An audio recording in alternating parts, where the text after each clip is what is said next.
Assalamualaikum warahmatullahi wabarakatuh. Yang kami hormat Bapak Armadi selaku Kepala SD Negeri Pekanbaru 2. Yang terhormat Bapak Ibu peserta diseminasi yang berbahagia. Pertama-tama marilah kita panjatkan puji syukur kehadirat Allah Subhanahu wa taala karena atas limpahan rahmat dan karunia-Nya kita bisa berkumpul dalam kegiatan diseminasi ini dalam kegiatan sehat walafiat. Salawat serta salam marilah kita haturkan kepada junjungan kita Nabi Agung Muhammad Sallallahu Alaihi Wasallam agar kita mendapatkan syafaatnya di yaumil akhir nanti. Selanjutnya saya akan bacakan susunan acara pada kegiatan siang hari ini. Yang pertama yaitu pembukaan, yang kedua sambutan Bapak Kepala Sekolah, yang ketiga pemaparan materi oleh Bu Eni Munawaroh, yang keempat lain-lain, dan yang kelima dan terakhir penutup. Menuju acara yang pertama yaitu pembukaan, marilah kita buka acara pada siang hari ini dengan bacaan basmalah bersama-sama. Bismillahirrahmanirrahim. Menuju acara yang kedua yaitu sambutan Bapak Kepala SD Negeri Pekanbaru 2 kepada Bapak Armadi, saya persilakan.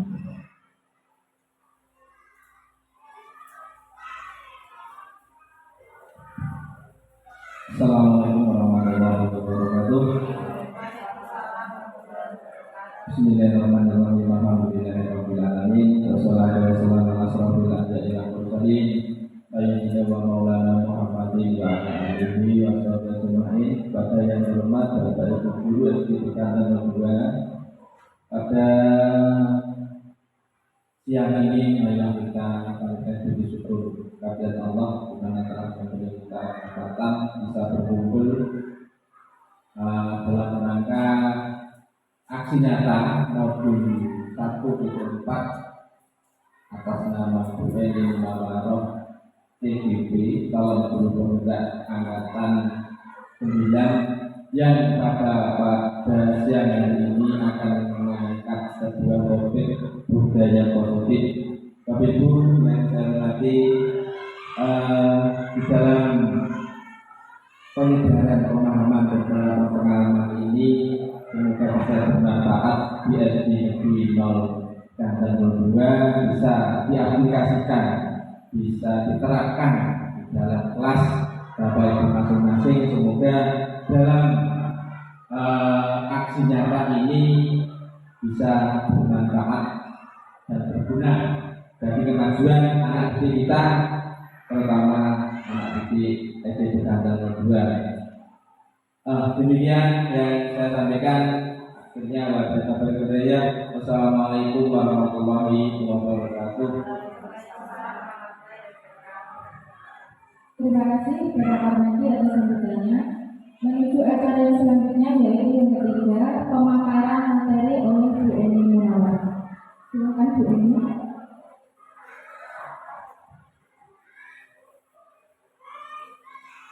Terima kasih Bu Wahyu.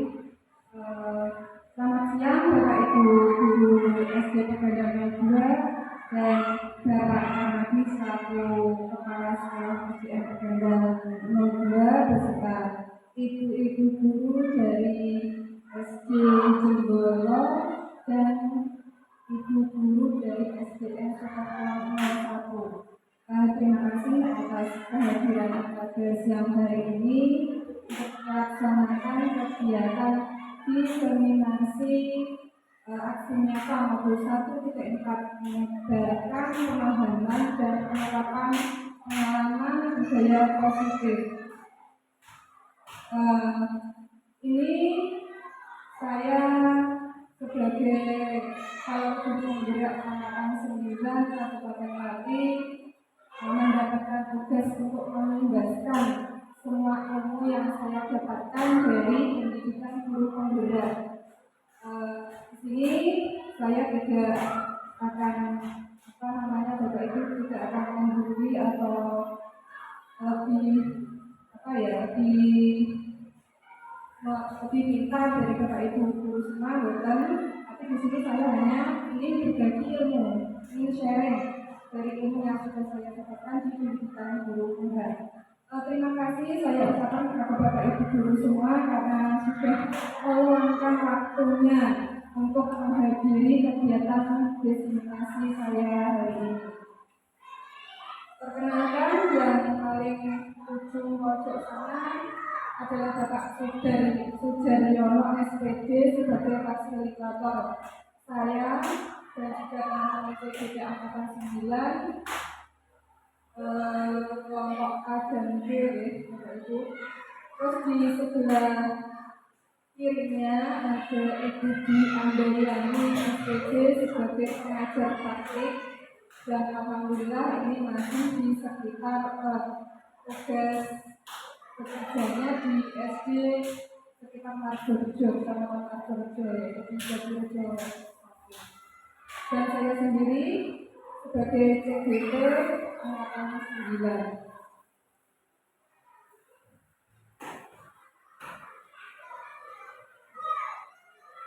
Selamat datang para guru hebat. Mari belajar bersama, berkolaborasi, saling mendukung demi mewujudkan disiplin positif di sekolah kita tercinta, yaitu di SD Negeri Dayang 02.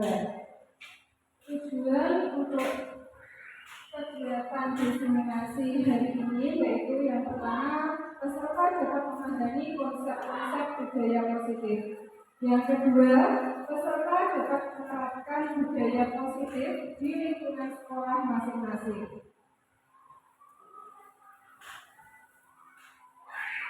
Konsep utama budaya positif yaitu yang pertama, perubahan paradigma belajar. Yang kedua, disiplin positif dan nilai-nilai kebajikan universal. Yang ketiga, teori motivasi, hukuman dan penghargaan serta restitusi. Yang keempat, keyakinan kelas. Yang kelima, kebutuhan dasar manusia dan dunia berkualitas. Yang keenam, restitusi, 5 posisi kontrol. Dan yang terakhir, restitusi, segitiga restitusi. Di sini saya ada pertanyaan pemantik buat Bapak Ibu guru semua. Apakah Bapak Ibu guru setuju dengan pernyataan ini? Hukuman dapat mendisiplinkan anak. Kedua, pemberian hukuman dengan hal positif seperti membaca atau membersihkan halaman sekolah dapat meningkatkan disiplin anak. Yang ketiga, memberikan penghargaan dapat meningkatkan motivasi belajar anak. Bagaimana menurut pendapat Bapak Ibu guru semua? Apakah hukuman dapat mendisiplinkan anak?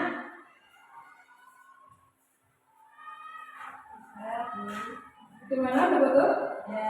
Ya. Bapak Ibu guru yang lainnya, apakah hukuman dapat mendisiplinkan anak?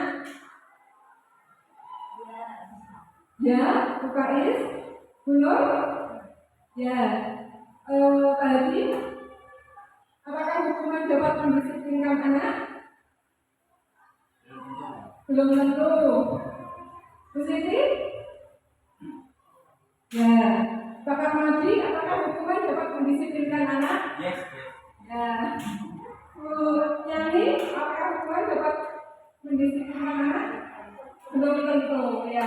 Terus yang kedua, pemberian hukuman dengan hal positif seperti membaca atau membersihkan halaman sekolah dapat meningkatkan disiplin anak. Apakah betul? Apakah setuju, Bapak Ibu? Setuju.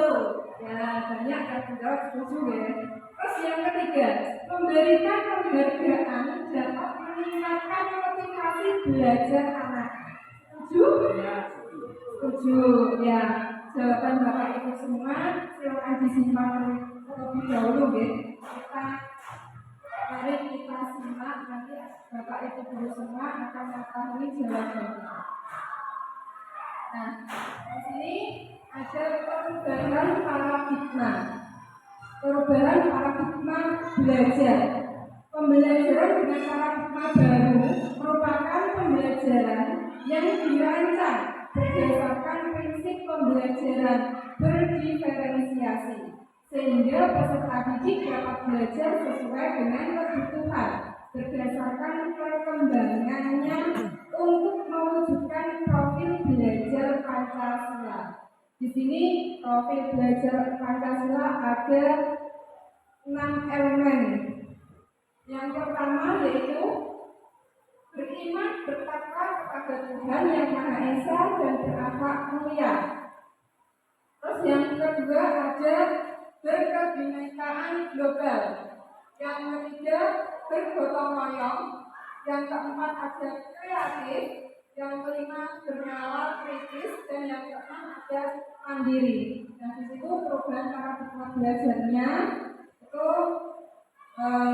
dirancang berdasarkan prinsip pembelajaran berdiferensiasi, sehingga peserta didik itu dapat belajar sesuai dengan kebutuhannya masing-masing sesuai perkembangannya untuk mewujudkan profil pelajar Pancasila. Nah, coba sekarang ada sebuah permainan. Misalkan Bapak Ibu berpasangan ya, Bapak Ibu guru berpasangan, boleh dengan depannya atau belakangnya, boleh dengan sampingnya.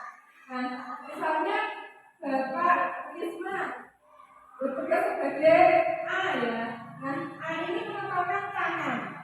Nah, sedangkan yang Risma merupakan tangan dan mencoba membayangkan bahwa yang digenggam ini adalah sebuah benda yang sangat berharga di kehidupan Anda, di kehidupan Risma atau Bapak Ibu yang lain. Sedangkan teman Anda yang menjadi pasangan Anda itu bertugas menjadi B. Nah, B ini tugasnya mencoba membujuk, merayu, boleh menghardik, boleh mengintimidasi, boleh memarahi, boleh menggoda, menggelitik, supaya apa? Supaya si A ini bisa membuka genggamannya. Ya, apakah si A ini setelah digelitik, digoda, diganggu, diapakan saja akan mau membuka genggaman tangannya untuk memberikan barang berharganya kepada si B. Nah, itu coba silakan sekarang dipraktekkan. Bapak Ibu semua boleh dipasangkan di depannya atau belakangnya atau sampingnya, boleh maju. Ya, Risma sebagai A ya, silakan maju. Risma sama Bu Siti, Bu Faiz boleh sama Bu Yani, atau Bu Nur sama Bu siapa, Bu Lati.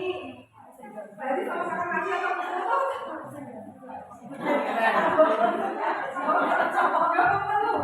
Orang tiga. Waktunya 30 detik. Yuk, dimulai dari sekarang. 1, 2, 3, mulai.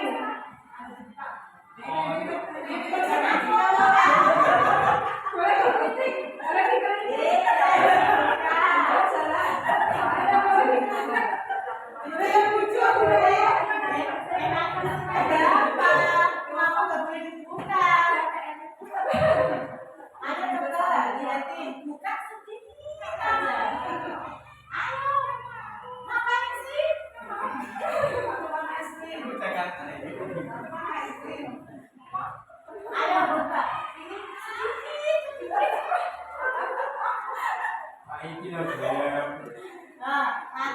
Nanti tak kasih itu apa yang kamu minta. Ayo coba bukain, jangan diputar-putar. Ayo teruskan. Ada apa emangnya, kenapa kamu harus mempertahankan genggaman tangan kamu ini? 1, 2, 3.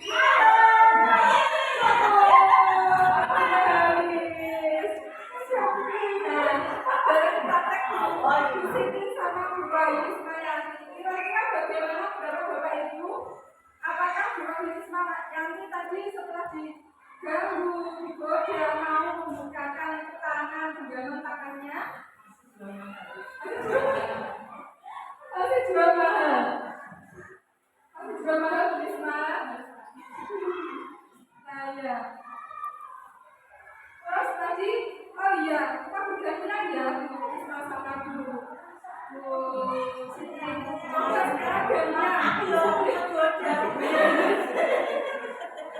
sekarang Bu Siti yang menggenggam tangannya, Risma merayu membujuk sampai sebisa mungkin Pak. Bu Siti bisa membukanya. Karena mainan apa kok? Satu, dua, tiga. Apaan kamu? Jangan pegang-pegang tangan aku.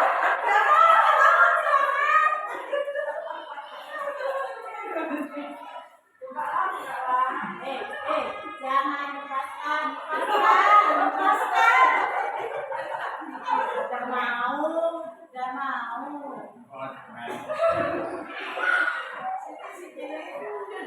Satu, dua, tiga, empat, jarak kok.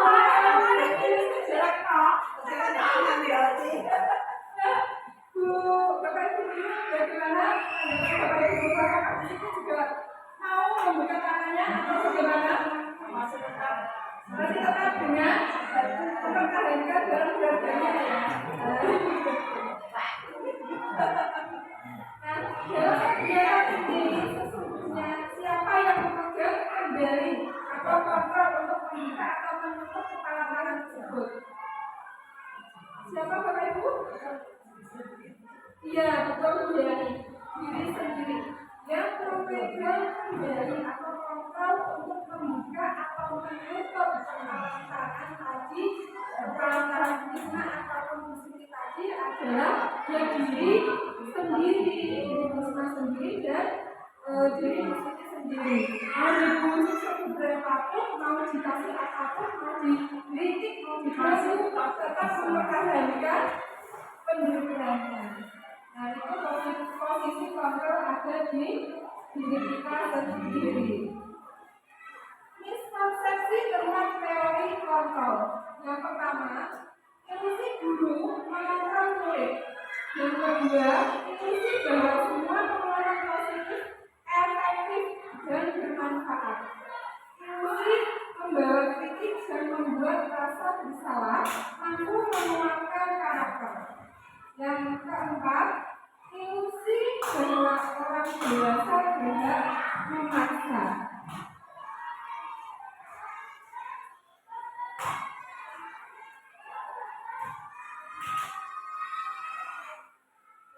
Yang pertama, miskonsepsi tentang teori kontrol yang pertama. Ilusi guru mengontrol murid.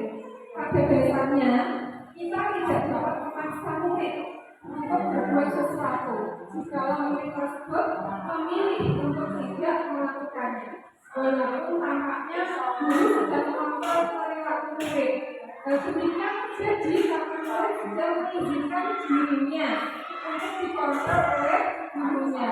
Nah, saat itu bentuk kontrol guru menjadi kebutuhan dasar yang dipilih murid tersebut. Teori kontrol menyatakan bahwa semua perilaku itu memiliki tujuan, bahkan terhadap perilaku yang tidak disukainya. Yang kedua, miskonsepsi yang kedua yaitu ilusi bahwa semua penguatan positif, efektif, dan bermanfaat. Nah, penguatan positif atau bujukan adalah bentuk-bentuk kontrol. Segala usaha untuk mempengaruhi murid agar memenuhi suatu perilaku tertentu adalah suatu usaha untuk mempengaruhi murid tersebut. Dalam jangka waktu tertentu, kemungkinan murid tersebut akan menyadarinya dan mencoba untuk menolak bujukan kita, atau bisa jadi murid tersebut menjadi tergantung pada pendapat sang guru untuk berusaha. Yang ketiga, ilusi bahwa kritik dan membuat orang merasa bersalah dapat menguatkan karakter. Nah, ini yang biasa terjadi ya. Kita biasanya dia mengkritik anak, mungkin anak tersebut bisa melakukan perubahan. Nah, pendapat kita mungkin pikiran kita seperti itu, tapi sebenarnya itu kurang tepat. Nah, menggunakan kritik dan rasa bersalah untuk mengontrol murid menuju pada identitas gagal. Mereka belajar untuk merasa buruk tentang diri mereka mereka mengembangkan dialog diri yang negatif. Kadang-kala sulit bagi guru untuk mengidentifikasi bahwa mereka sedang melakukan perilaku ini. Karena seringkali guru cukup menggunakan suara halus untuk menyampaikan pesan negatif. Pesan negatif yang disampaikan dengan suara halus. Nah, ini. Dan mengkritik pesannya berisi pesan negatif, tapi suaranya halus. Ini membuat anak menjadi merasa gagal.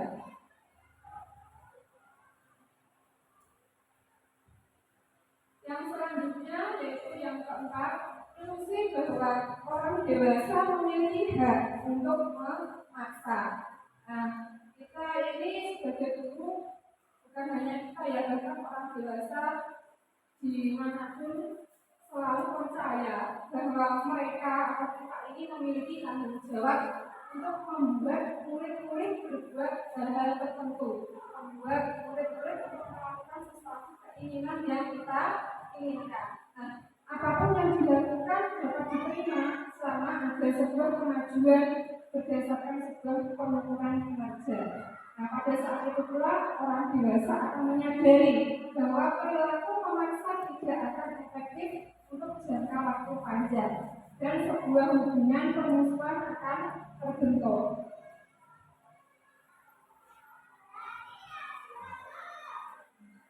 Nah, itu ternyata miskonsepsi tentang teori kontrol. Apa yang selama ini kita lakukan kepada anak didik kita ternyata kurang tepat dengan memaksa anak didik kita untuk melakukan sesuatu yang kita inginkan. Itu juga salah.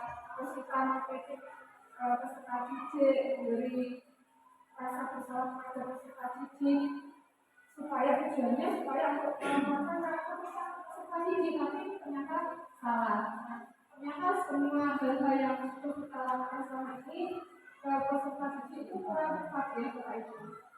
Nah, bagaimana seseorang bisa berubah dari paradigma stimulus respon kepada pendekatan teori kontrol? Nah, menurut Stephen M. Covey Principle Center Leadership tahun 1991 mengatakan bahwa jika kita ingin membuat kemajuan perlahan sedikit-sedikit, ubahlah sikap atau perilaku Anda. Namun, bila kita ingin memperbaiki cara-cara utama kita, maka kita perlu mengubah kerangka acuan kita. Ubahlah bagaimana Anda melihat dunia, bagaimana Anda berpikir tentang manusia. Ubahlah paradigma Anda, skema pemahaman dan penjelasan aspek-aspek tertentu tentang realitas. Nah, siapa sesungguhnya yang memiliki kontrol? Di sini ada perbedaan antara stimulus respon dengan teori kontrol. Stimulus respon, realitas kebutuhan kita semua. Sedangkan teori kontrol, realitas kebutuhan kita itu berbeda. Stimulus respon, semua orang melihat hal yang sama. Sedangkan teori kontrol itu kita berusaha memahami pandangan orang lain tentang dunia. Stimulus respon, perilaku buruk dilihat sebagai suatu kesalahan. Untuk teori kontrol, semua perilaku memiliki tujuan. Walaupun itu perilaku buruk, pasti ada tujuannya. Itu kalau teori kontrol. Stimulus respon, orang lain bisa mengontrol saya, tapi kalau teori kontrol hanya saya atau hanya Anda yang bisa mengontrol diri Anda. Nah, itu perbedaan stimulus respon dan teori kontrol. Stimulus respon, saya bisa mengontrol orang lain. Nah, ini teori kontrol, Anda tidak bisa mengontrol orang lain. Stimulus respon, pemaksaan ada pada saat bujukan gagal. Teori kontrol, kolaborasi dan konsensus menciptakan pilihan-pilihan baru. Stimulus respon kalah. Sedangkan teori kontrol, model berpikir menang. Nah, itu perbedaan paradigma stimulus respons dengan pendekatan teori kontrol.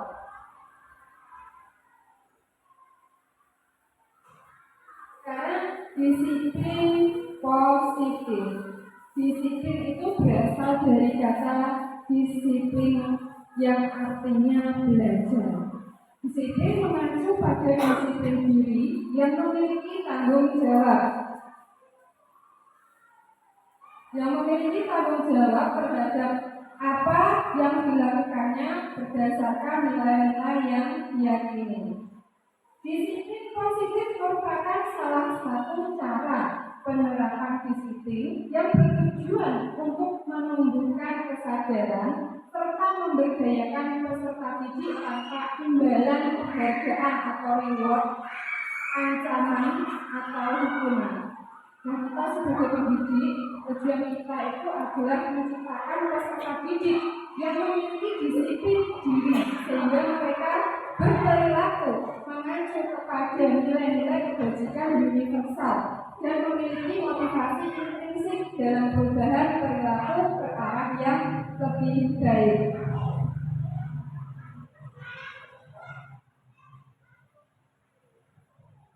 Nilai-nilai kebajikan universal. Nilai-nilai kebajikan itu adalah sifat-sifat positif manusia yang merupakan tujuan mulia yang ingin dicapai setiap individu.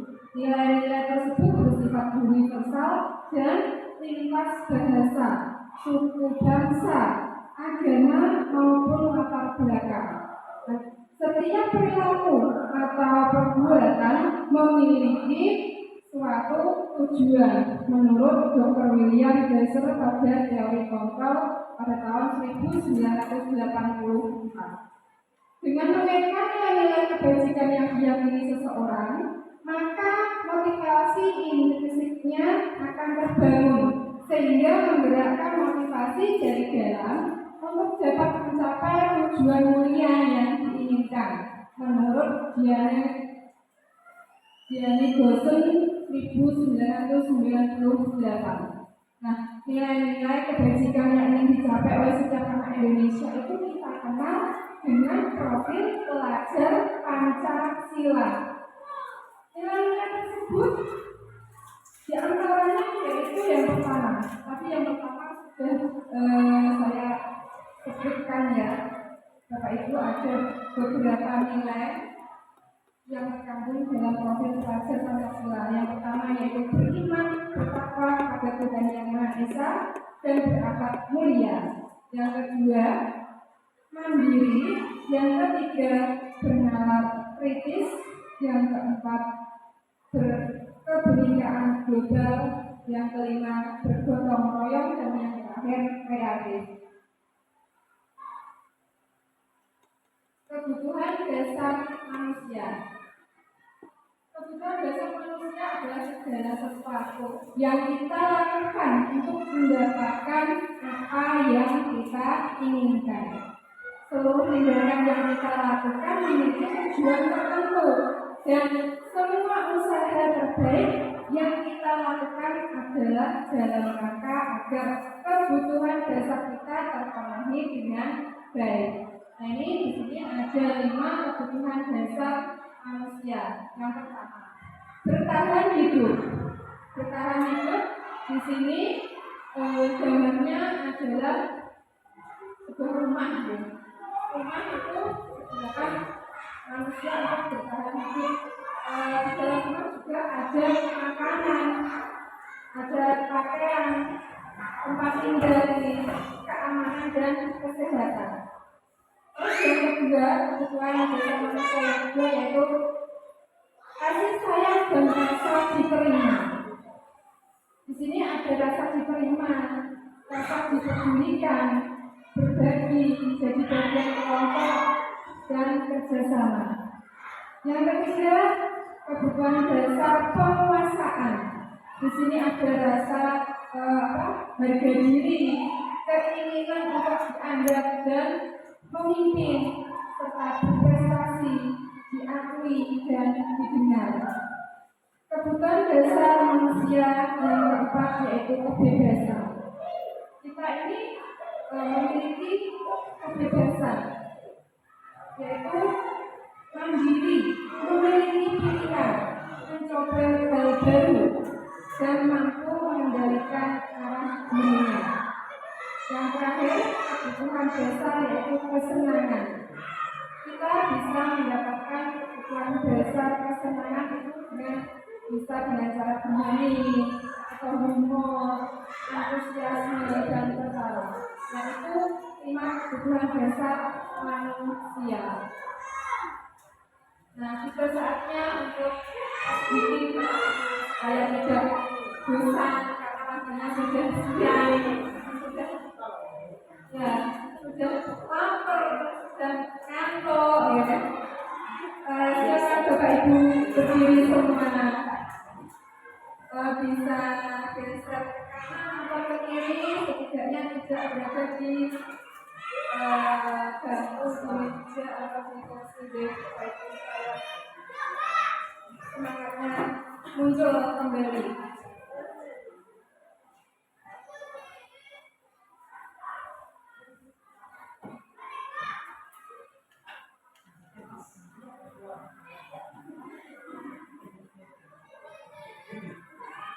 Nanti saya contohkan sebentar ya Bapak Ibu.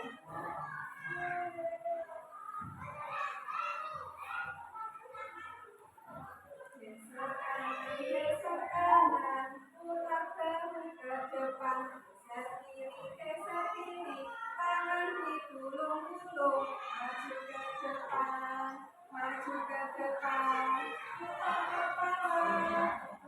kepala, mundur ke belakang, tepuk tangan. Oke?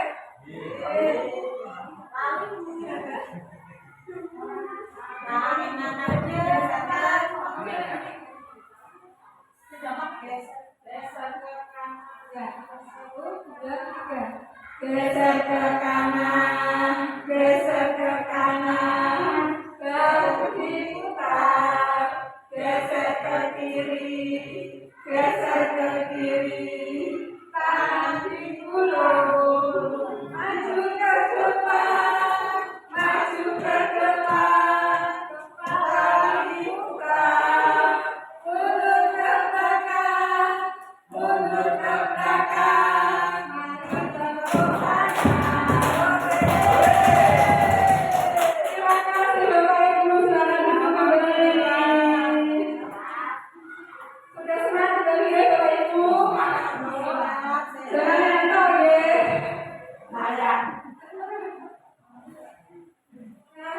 Setelah itu ya Bapak Ibu, motivasi perilaku manusia. Di sini ada motivasi eksternal, ada motivasi internal. Yang masuk dalam motivasi eksternal yaitu untuk menghindari ketidaknyamanan atau hukuman apa yang akan terjadi apabila saya tidak melakukannya. Nah, itu motivasi eksternal. Yang kedua, untuk mendapatkan imbalan atau penghargaan dari orang lain. Apa yang akan saya dapatkan ya apabila saya melakukannya? Nah, itu motivasi eksternal, artinya motivasi tapi dari luar ya. Kalau saya melakukan hal tersebut, apa yang akan saya dapatkan ya? Kalau saya menghindari hukuman tersebut, apa yang akan saya dapatkan jika tidak melakukan hal tersebut? Nah, itu motivasi dari luar atau motivasi eksternal dari orang lain, dari lingkungan sekitar. Kalau motivasi internal itu muncul dari dalam diri seseorang untuk menjadi orang yang mereka inginkan dan menghargai diri sendiri dengan nilai-nilai yang mereka percaya. Saya akan menjadi orang yang seperti apa bila saya melakukannya. Nah, itu motivasi internal yang muncul dari dalam diri orang tersebut. Didukung oleh penghargaan. Penghargaan dan hukuman berlaku sama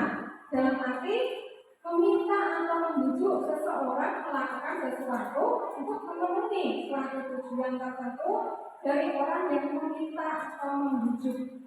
Dorongannya eksternal dan akan ada faktor ketergantungan.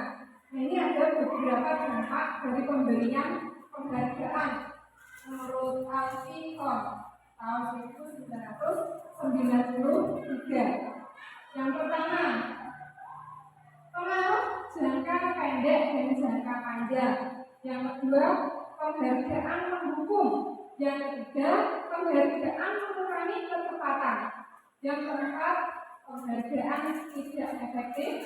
Yang kelima, penghargaan merusak hubungan. Yang keenam, penghargaan menurunkan kualitas. Yang ketujuh, penghargaan mematikan kreativitas. Yang terakhir, penghargaan mengurangi motivasi intrinsik. Nah, ini kita kan kadang melakukan atau memberikan penghargaan kepada anak ya. Dan ternyata itu juga kurang tepat Bapak Ibu guru. Nah, karena apa? Pengaruhnya jangka pendek dan juga jangka panjang. Mungkin penghargaan diberikan nanti malah anak menjadi terbiasa. Oh, aku nggak bisa melakukan hal itu. Nanti aku mendapatkan sebuah penghargaan yang malah menjadi suatu kebiasaan. Jadi mengharapkan imbalan atau mengharapkan penghargaan. Dia melakukan sesuatu tersebut hanya mengharapkan penghargaan, tidak terus dari dalam dirinya. Dia mendapatkan motivasi tapi motivasinya berupa penghargaan. Berarti mengurangi motivasi dalam dirinya atau motivasi intrinsiknya. Perbedaan hukuman dan konsekuensi. Nah, ini coba Bapak Ibu guru semuanya perhatikan. Di sini ada tindakan guru. Yang pertama, mencatat 100 kali di dalam buku kalimatnya, yaitu saya tidak akan terlambat lagi. Nah, karena mungkin anak tersebut terlambat ke sekolah ya. Menurut Bapak Ibu guru, apakah ini termasuk hukuman atau konsekuensi? Ayo, apakah hukuman atau konsekuensi Bapak Ibu guru? Hukuman atau konsekuensi? Ada yang hukuman, ada yang konsekuensi. Coba kalian jawab lagi. Apakah hukuman atau konsekuensi?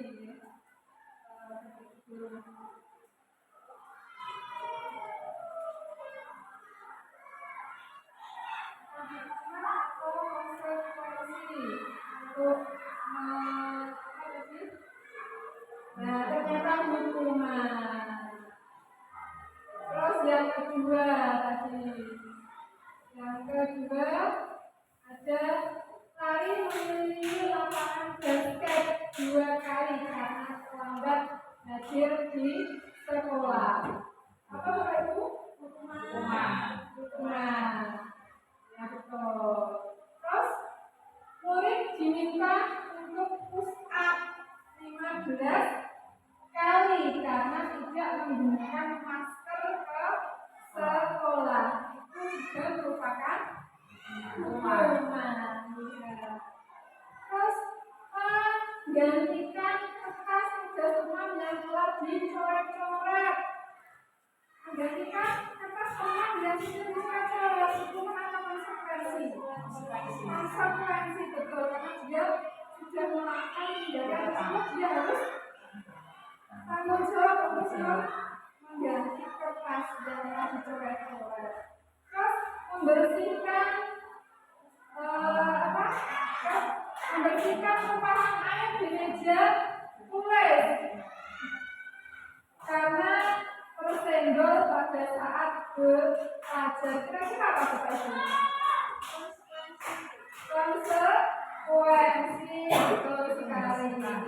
Ya. disuruh membersihkan atas tindakan yang dilakukannya. Terus meminta murid tidak mengenakan sepatu seharian di sekolah karena tidak mengenakan sepatu hitam. Konsekuensi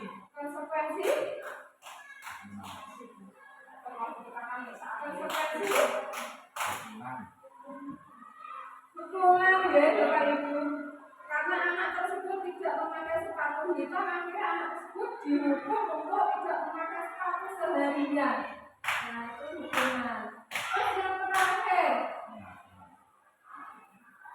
mari mengelilingi lapangan basket 2 kali karena terlambat 10 menit untuk pelajaran PJOK.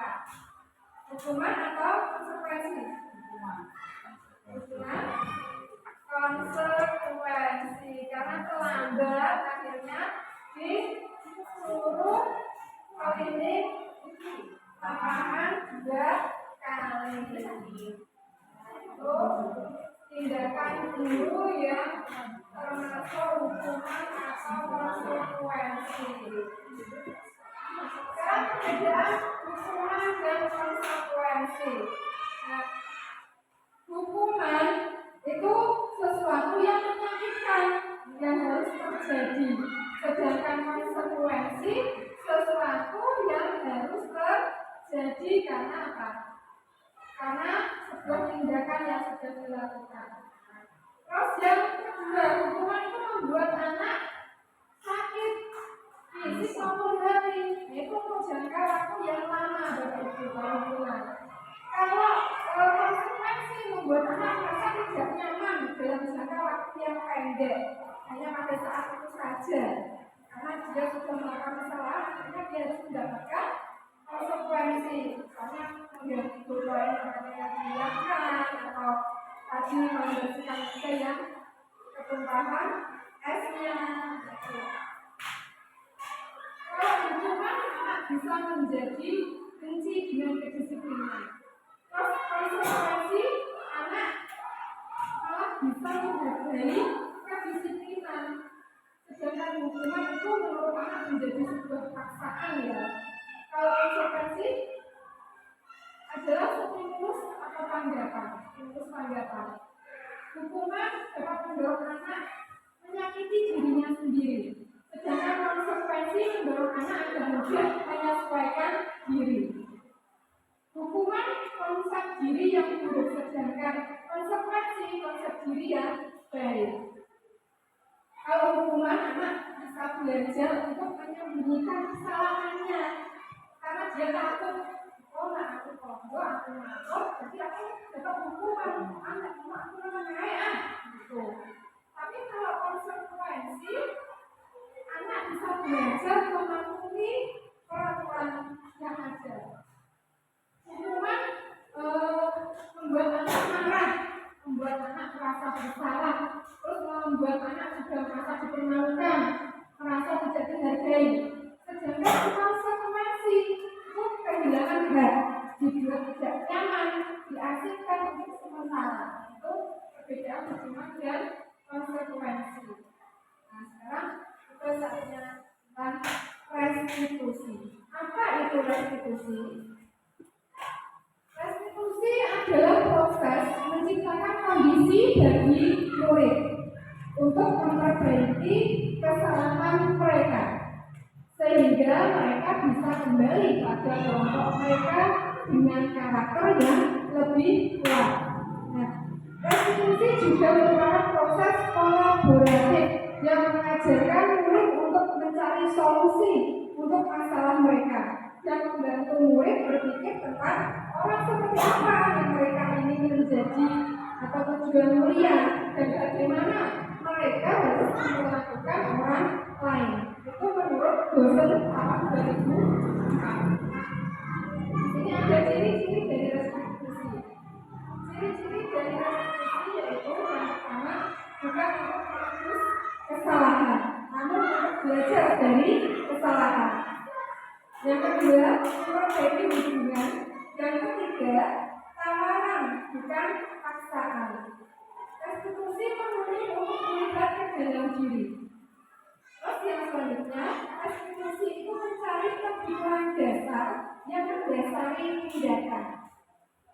Yang selanjutnya restitusi diri adalah cara yang paling baik.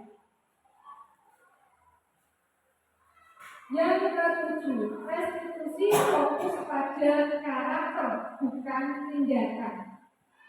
Yang kedelapan, restitusi fokus pada solusi. Nah, di sini bukan untuk membesarkan sebuah masalahnya ya kalau restitusi. Kalau restitusi justru fokus pada pencarian solusi. Terus yang terakhir, restitusi mengembalikan murid yang berbuat salah pada kelompoknya. Itu ciri-ciri restitusi. Di sini ada identitas gagal dan identitas sukses. Identitas gagal yang masuk ke dalam identitas gagal itu tadi hukuman. Terus yang termasuk identitas sukses itu ya disiplin itu yang masuk ke dalam identitas sukses ada konsekuensi dan restitusi. Nah, hukuman sesuatu yang menyakitkan harus terjadi. Sedangkan konsekuensi sesuatu yang harus terjadi. Sedangkan restitusi itu merupakan pilihan. Yang kedua, hukuman itu tidak nyaman untuk murid, tidak nyaman untuk anak dalam jangka waktu yang panjang. Sedangkan konsekuensi tidak nyaman untuk murid dalam jangka waktu pendek. Kalau restitusi menguatkan untuk murid atau anak dalam jangka waktu panjang. Hukuman itu korban mendapatkan keadilan. Sedangkan konsekuensi korban bisa diabaikan. Restitusi korban mendapatkan ganti. Hukuman murid atau anak akan tersakiti. Kalau konsekuensi murid atau anak dibuat tidak nyaman. Sedangkan restitusi murid atau anak mendapat penguatan. Hukuman perilaku pasif agresif meningkat. Sedangkan konsekuensi penguatan hanya bertahan dalam jangka waktu pendek. Kalau restitusi masalahnya bisa terpecahkan. Hukuman sistemnya tidak akan berjalan bila murid tidak takut. Sedangkan konsekuensi memerlukan monitoring dan supervisi terus-menerus dari guru. Sedangkan restitusi murid belajar bertanggung jawab untuk perilakunya. Nah, hukuman berlakunya hanya pada sebuah institusi, tidak berlanjut pada kehidupan nyata. Sedangkan konsekuensi dapat membantu penerapan mengikuti peraturan dalam masyarakat. Untuk restitusi fokus pada pemecahan masalah dalam jangka waktu panjang. Kalau hukuman, peraturannya adalah titik-titik. Kamu harus itu hukuman. Kamu harus begini, kamu harus begitu, kamu sudah begini. Kalau konsekuensi, apa peraturannya? Mampukah kamu melakukannya? Terima kasih. Kalau sudah mau melakukan, berterima kasih. Terus restitusi. Apa yang kamu yakini? Apa yang bisa kamu lakukan untuk memperbaiki masalah ini? Hukuman murid atau anak membenci peraturan. Kalau konsekuensi murid akan menghormati peraturan. Sedangkan restitusi murid atau anak menghormati dirinya dan juga orang lain. Nah, di sini perbedaannya kalau hukuman itu bersifat negatif ya Bapak Ibu. Kalau konsekuensi netral, sedangkan restitusi di sini bersifat positif.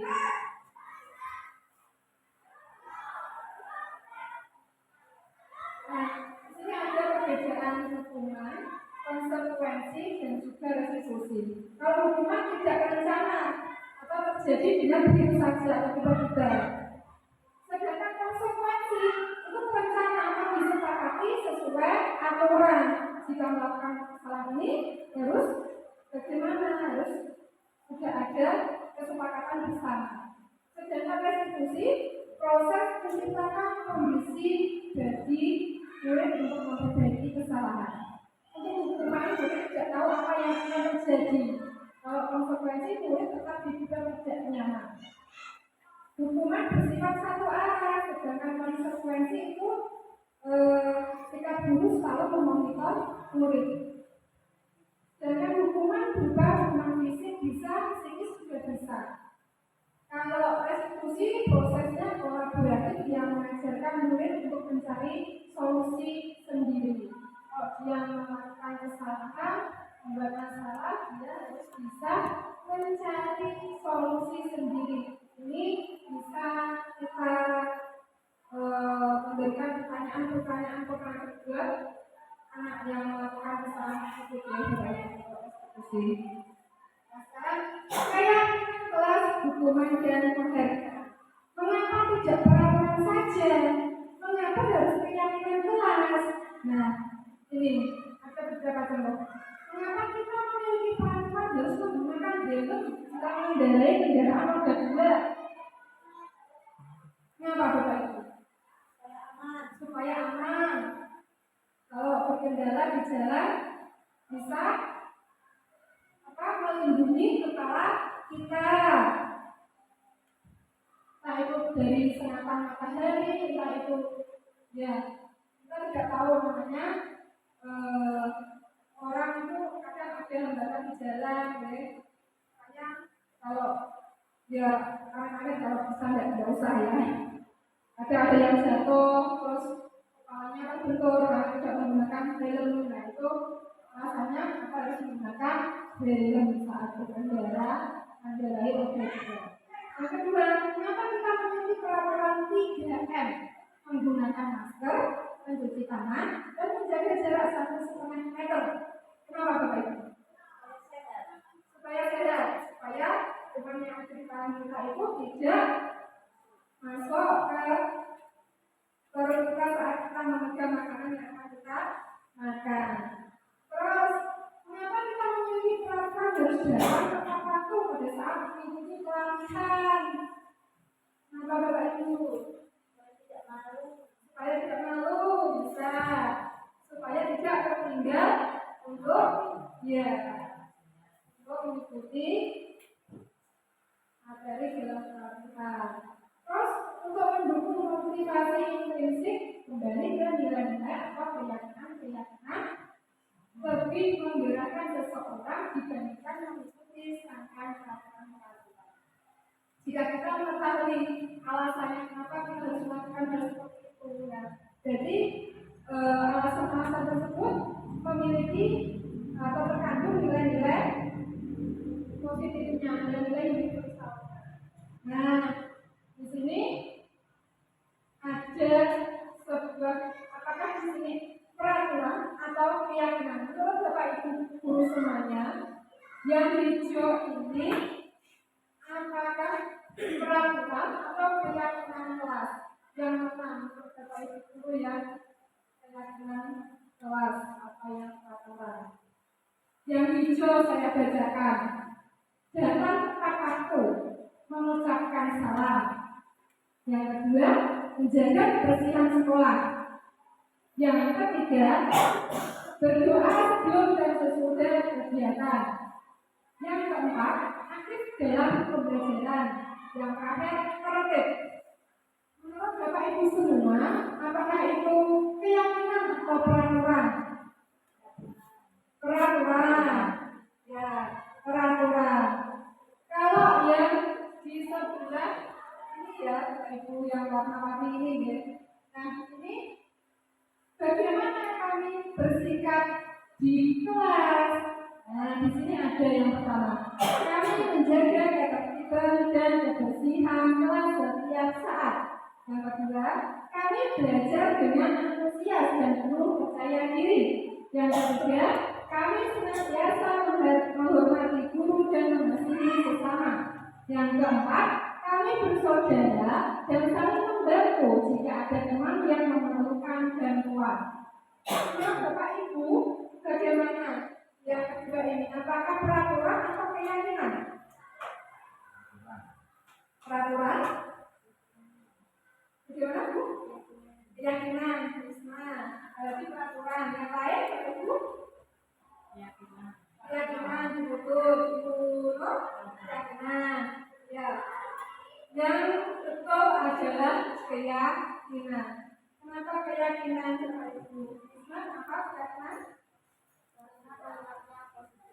Ya, karena kalimatnya positif. Sekali bisa. Yang ini cara pembentukan keyakinan kelas. Pembentukan keyakinan kelas itu bersifat abstrak, yaitu berupa pernyataan universal dibuat dalam pernyataan yang positif agar mudah mengingat. Keyakinan itu dibuat sedikit saja, tidak usah terlalu banyak. Mungkin bisa diambil 5 atau 3 juga boleh. Supaya apa? Karena mudah mengingat. Oh iya, keyakinan kelas ini cuma sedikit. Ya. Dalam membuat keyakinan diusahakan sesuai dengan kondisi kelas dan sekolah sehingga bisa diterapkan.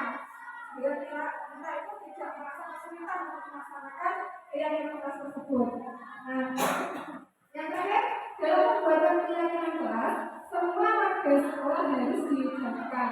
Tidak hanya satu kelas saja, ya, semuanya baik itu guru wali kelas ataupun tetap kepala sekolah ataupun tenaga pendidikan, semuanya harus dilibatkan karena kita bisa menerapkan keyakinan sekolah itu termasuk ke budaya positif.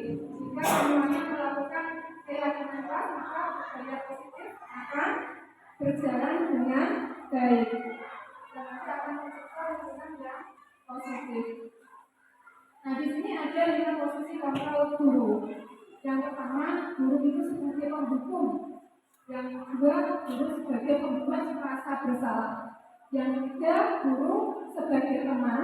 Yang keempat, guru sebagai pemantau. Dan yang terakhir, guru sebagai manajer. Contoh penerapan 5 posisi kontrol. Yang pertama, sebagai penghukum. Penghukum itu seorang penghukum bisa menggunakan hukuman fisik maupun verbal. Yang kedua, membuat merasa bersalah, membuat suara lebih lembut, membuat keheningan yang membuat orang lain tidak nyaman, merasa bersalah, dan merasa rendah diri. Yang ketiga, teman mengontrol murid melalui persuasi, menggunakan hubungan baik dan humor.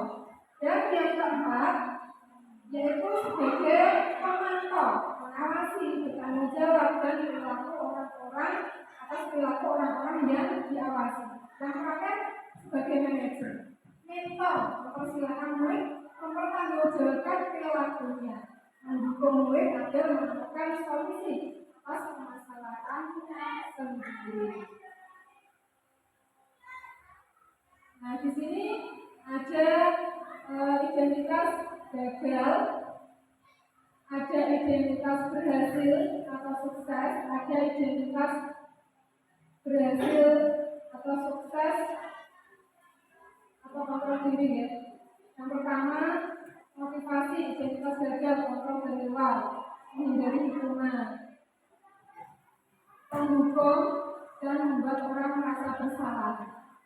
Sedangkan yang kedua, identitas berhasil atau sukses, kontrol dari luar, mengharapkan undangan atau ketergantungan pada orang lain, teman atau pemantau profesional.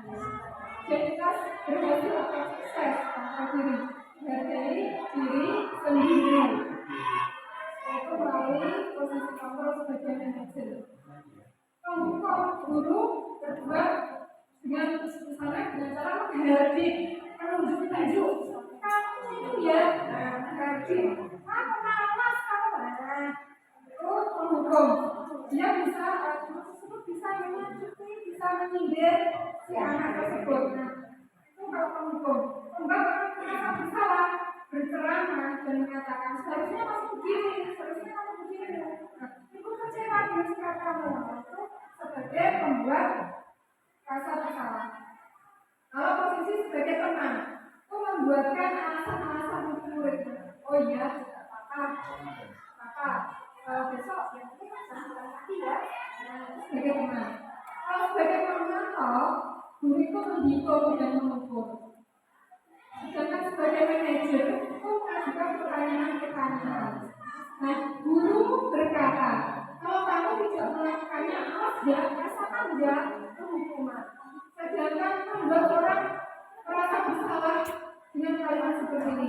Seharusnya kamu sudah tahu, ibu telah berkali-kali mengatakan atau memberikan contohnya ke kamu.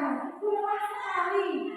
Karena memberi contoh kamu berulang-ulang. Nah, misalnya seperti itu. Ibu stres dengan kamu.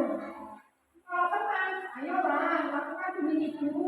Masa kamu tidak mau? Ingat tidak, itu pernah bantu. Sebagai teman. Sedangkan Pak, apa peraturannya?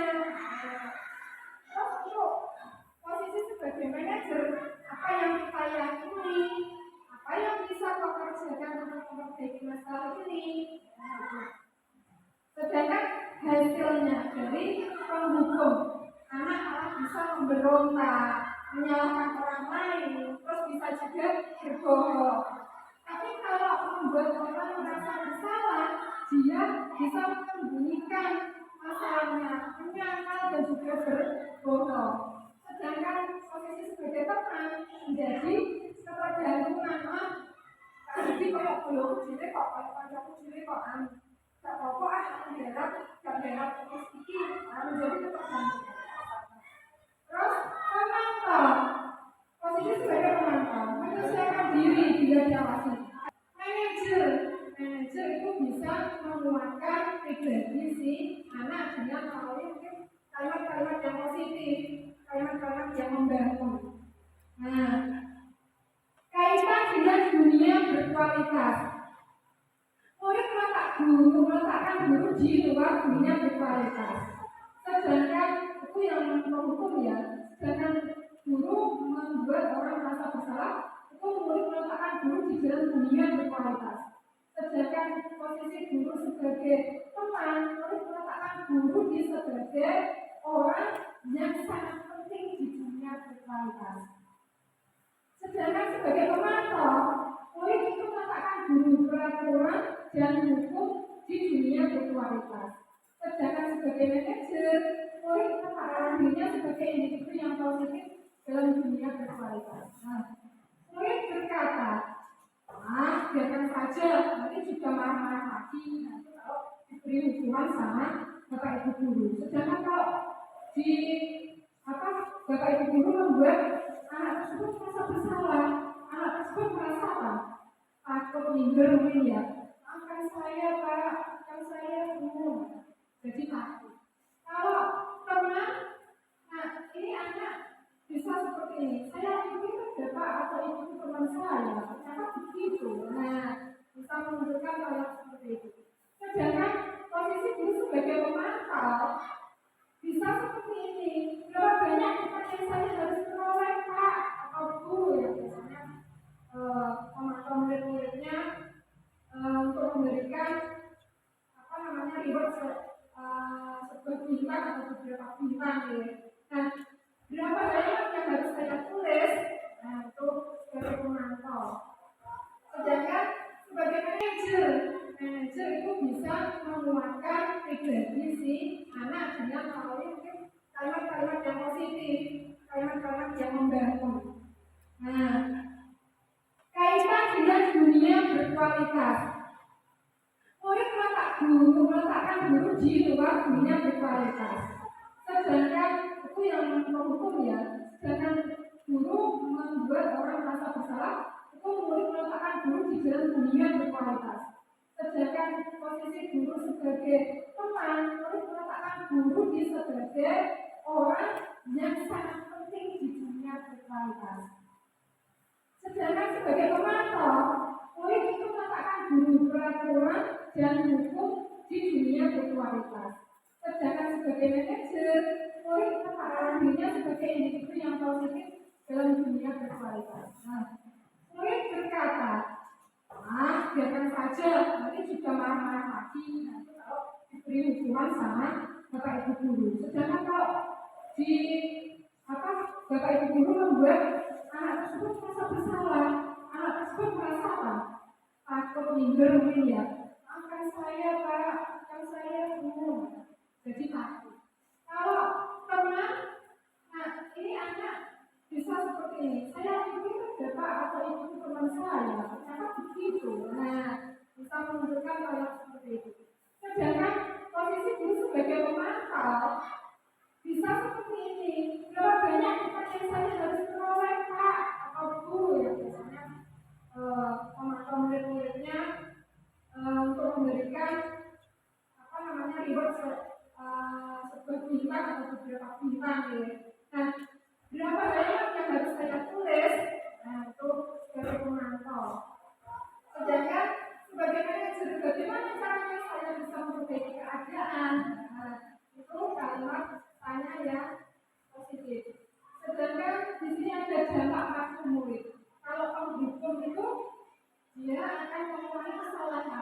terus dan terus. Kalau membuat orang merasa bersalah, si murid menjadi merasa rendah diri. Sedangkan posisi kontrol sebagai teman, anak menjadi lemah, tidak mandiri dan selalu bergantung pada gurunya. Itu kalau posisi kontrol guru sebagai teman. Kalau posisi kontrol sebagai pemantau, menitikkan pada konsekuensi atau hasilnya untuk si muridnya. Sedangkan manajer, anak bisa mengevaluasi diri bagaimana cara mengevaluasi dirinya untuk berubah menjadi lebih baik. Ini ada segitiga restitusi. Segitiga restitusi itu suatu proses dialog yang dijalankan oleh guru agar dapat menghasilkan murid yang mandiri dan juga bertanggung jawab. Segitiga restitusi di sini ada 3 tahapan Bapak Ibu. Ini ada menstabilkan identitas, ada validasi tindakan yang salah, dan juga ada menanyakan keyakinan kelas. Nah, di sini tahapan atau langkah-langkah restitusi tersebut dimulai dari menstabilkan identitas. Misalnya menggunakan kalimat-kalimat positif seperti ini. Berbuat salah itu wajar, Nak. Bapak atau ibu juga pernah melakukan kesalahan atau berbuat salah. Tidak ada manusia yang sempurna. Bapak atau ibu tidak mencari siapa yang salah, tapi mencari solusi dari masalah ini. Jadi anak-anak diajak untuk mencari, sama-sama mencari solusi atas masalah yang dihadapi anak tersebut. Yang kedua, validasi tindakan yang salah. Menggunakan kalimat-kalimat seperti ini. Kamu pasti punya alasan karena kamu melakukan hal tersebut, itu apa alasannya? Seperti itu. Atau kamu melakukannya karena memperhatikan sesuatu yang penting bagimu. Tuh, bisa juga seperti ini. Padahal kamu bisa melakukan lebih dari itu, tapi karena tidak melakukannya. Tapi kamu tidak melakukannya. Nah, itu. Sedangkan yang terakhir yaitu akan menanyakan keyakinan. Apa keyakinan kelas yang telah kita sepakati kemarin?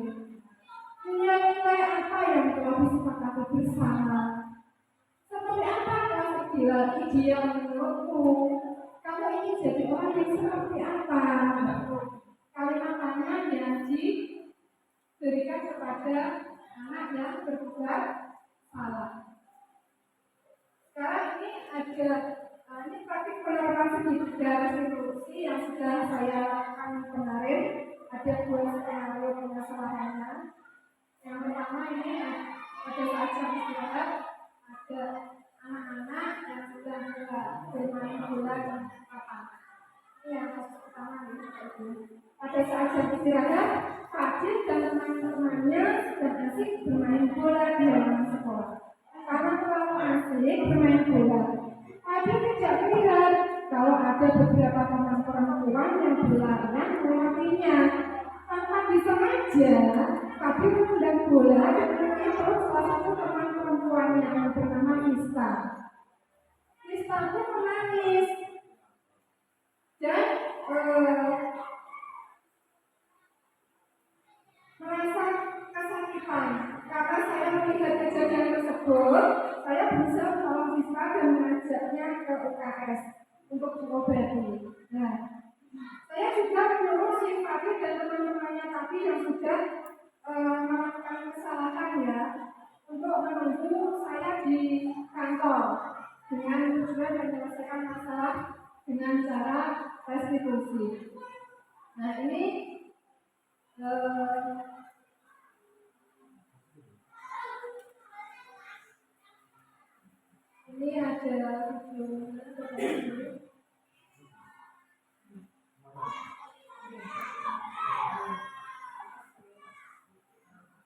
video dari anak tersebut yang sedang bermain dan tidak sengaja mengenai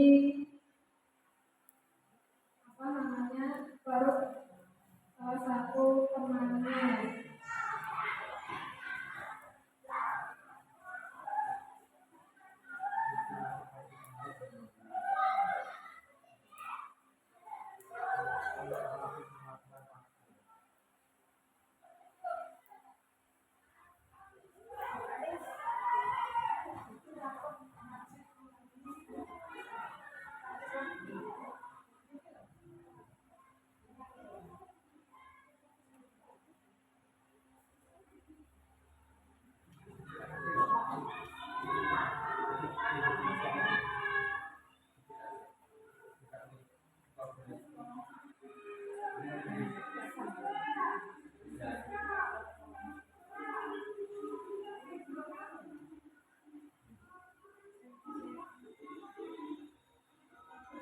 Nah,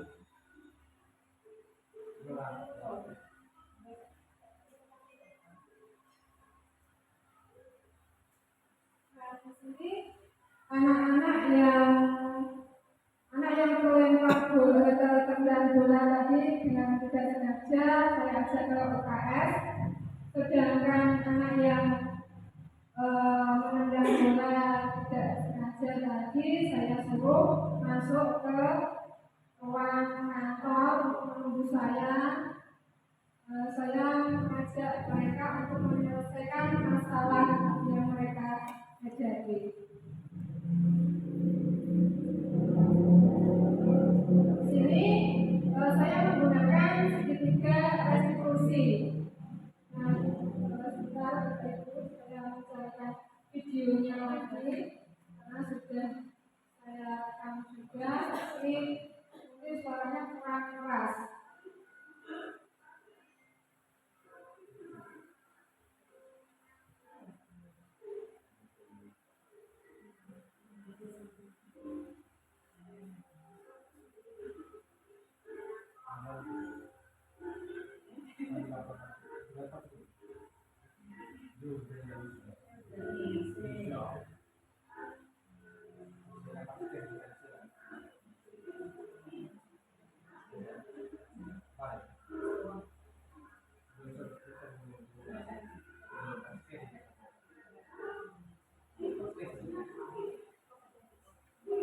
Di sini saya tidak fokus pada kesalahan si anaknya, tapi di sini saya mengajak anak fokus untuk mencari sebuah solusi atas masalah yang sudah dibuat si Martin tadi. Saya berusaha untuk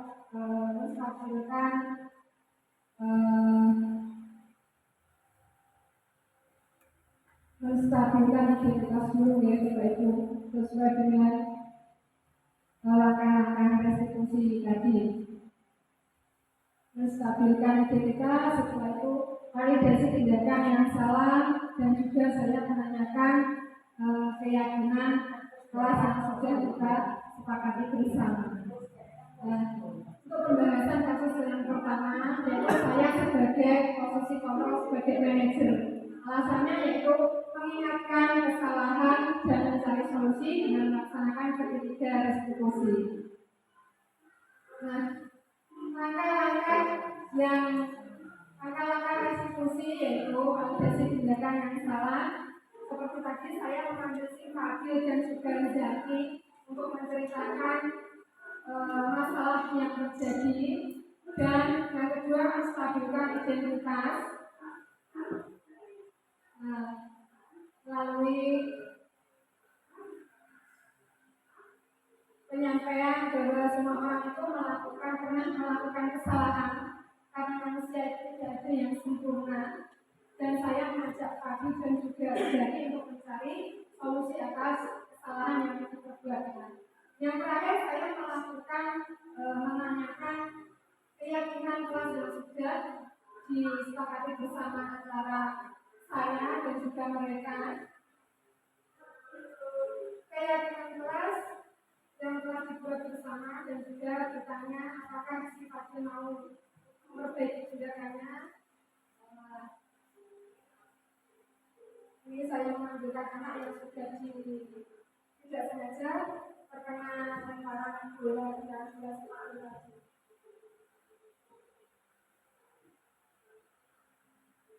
Karena si Fadil mau memperbaiki kesalahannya dan mau meminta maaf, akhirnya saya minta tolong si Jeki untuk memanggilkan si Kista, dan mereka saling memaafkan. Dan Fadil berjanji untuk tidak mengulangi tindakan tersebut.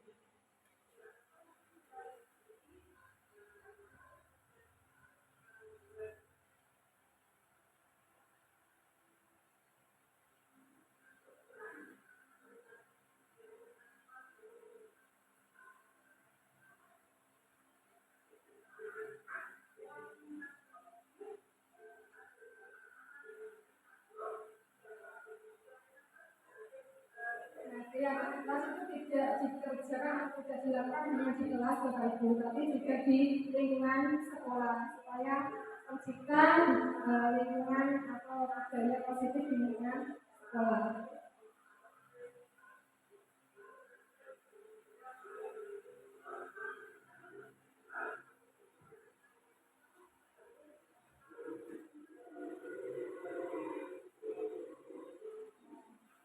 Pertama sudah selesai, sudah diselesaikan, sudah ada solusinya.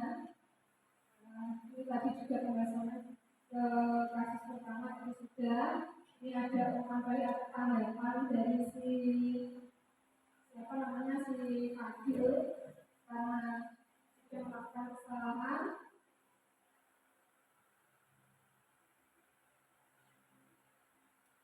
Tapi dia tidak dimarahi, bahkan diajak berdiskusi untuk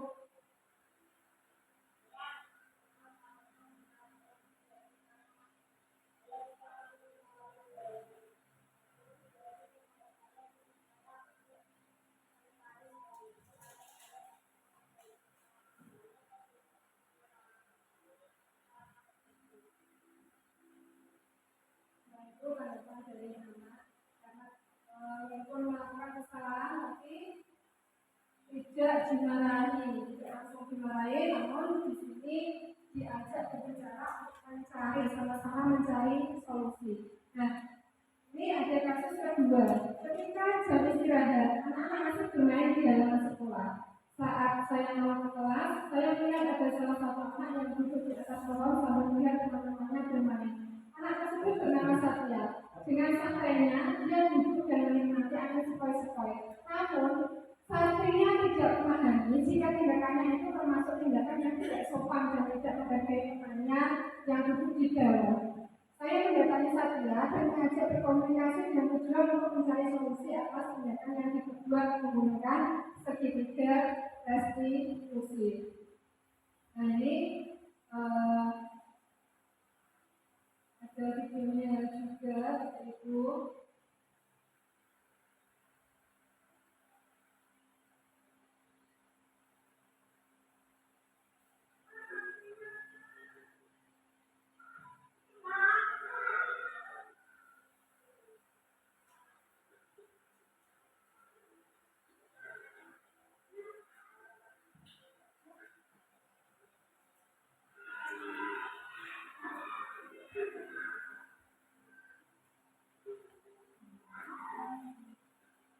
Saya mengajak Satria untuk berkomunikasi menanyakan apa yang dilakukan Satria tadi.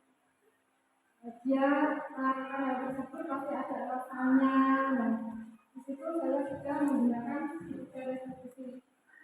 Setelah melakukan memberikan pertanyaan tentang alasan dia melakukan hal tersebut, terus saya menanyakan tentang keyakinan kelas. Sebenarnya solusi sudah kami dapatkan. Dia sudah mengakui perbuatannya, mengakui kalau salah, akhirnya dia mau memperbaiki dan tidak mengulang lagi dan mau minta maaf kepada teman-temannya yang duduk di bawah Satria.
si anak menyadari kesalahannya. Kalau duduk di atas itu tidak sesuai dengan keyakinan kelas yang sudah dibuatnya, yang sudah disepakati bersama, yaitu tidak menghargai orang lain yang berada di yang duduk di bawahnya. Terus akhirnya ini mau memperbaiki kesalahan tersebut yang tidak mengalami tindakan seperti tadi.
Ini penjelasan dari kasus kedua. Kalau saya itu sebagai manajer pelaksana menyiapkan kesalahan kepada resolusi dan melaksanakan tiga restitusi. Langkah-langkahnya yaitu memvalidasi tindakan yang salah dan mengambil satria untuk tindakan yang dilakukan. Terus yang kedua, menstabilkan identitas dengan cara menyampaikan bahwa semua orang itu pernah melakukan kesalahan karena manusia tidak ada yang sempurna. Terus saya mengajak satria untuk mencari solusi atas tindakan yang dibuatnya. Yang terakhir menanyakan keyakinan kelas yang sudah dibuat, kelas yang dibuat bersama-sama. Kemudian saya menanyakan bagaimana cara memperbaiki tindakan yang telah dibuatnya tadi. Saya menjawab dengan cara tidak mengulanginya lagi dan meminta maaf kepada teman-teman yang berbuat. Ini juga ada tanggapan dari si Satria.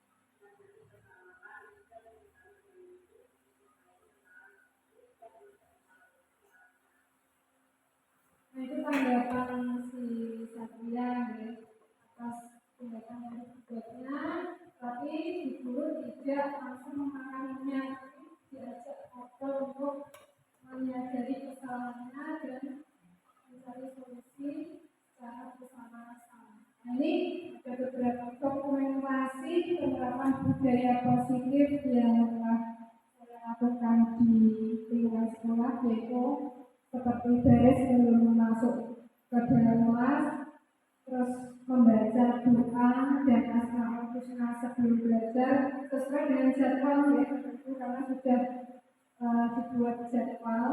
Terus ada kegiatan sholat zuhur berjamaah, dan kebetulan sekolah kita ini dekat dengan masjid ya Bapak Ibu, jadi anak-anak di saat sholat zuhur bisa langsung ke masjid. Dan yang setiap hari Sabtu kita selalu mengadakan kegiatan Sabtu bersih ataupun Sabtu sehat. Sudah dijadwal juga setiap 1 minggu sekali. Misalnya minggu pertama ada sehat dengan senam, terus minggu keduanya dari Sabtu pulang, nanti ada kegiatan kerja bakti. Itu sudah terprogram. Saatnya kita masuk ke kesimpulan.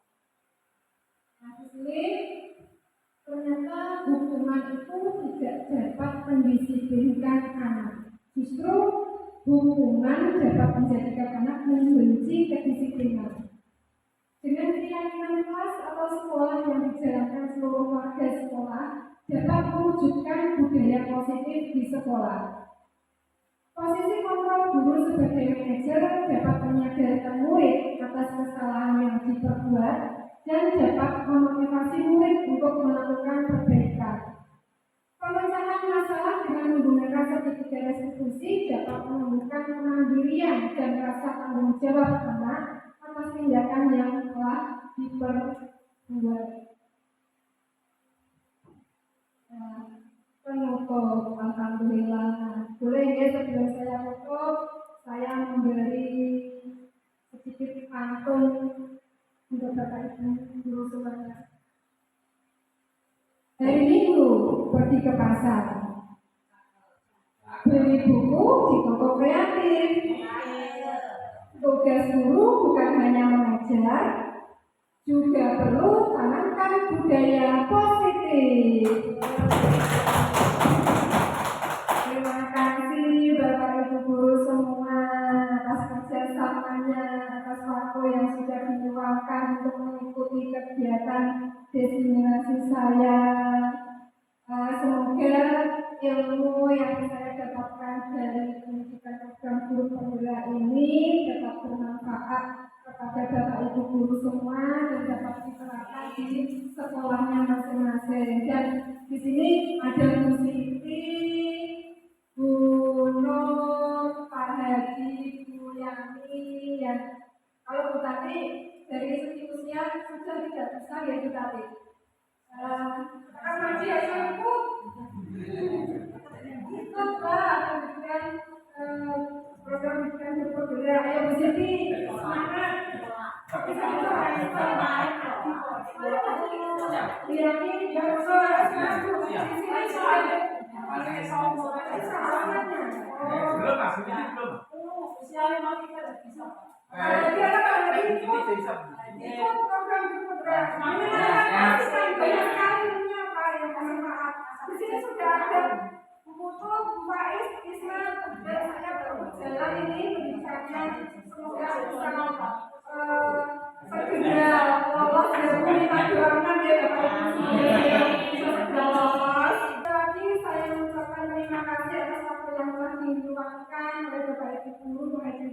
kegiatan saya hari ini.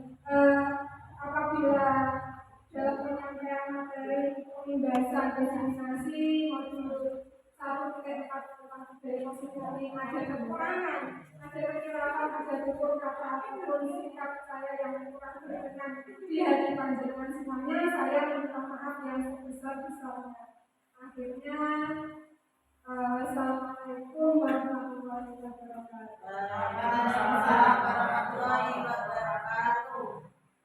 Kita lalui bersama, semoga apa yang kita dapatkan hari ini bermanfaat. Mohon maaf apabila ada tutur kata yang tidak kurang berkenan di hati Bapak Ibu.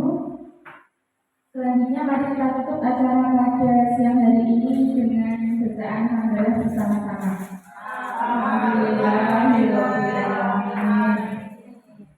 Sekian, terima kasih Bapak Ibu. Wassalamualaikum warahmatullahi wabarakatuh.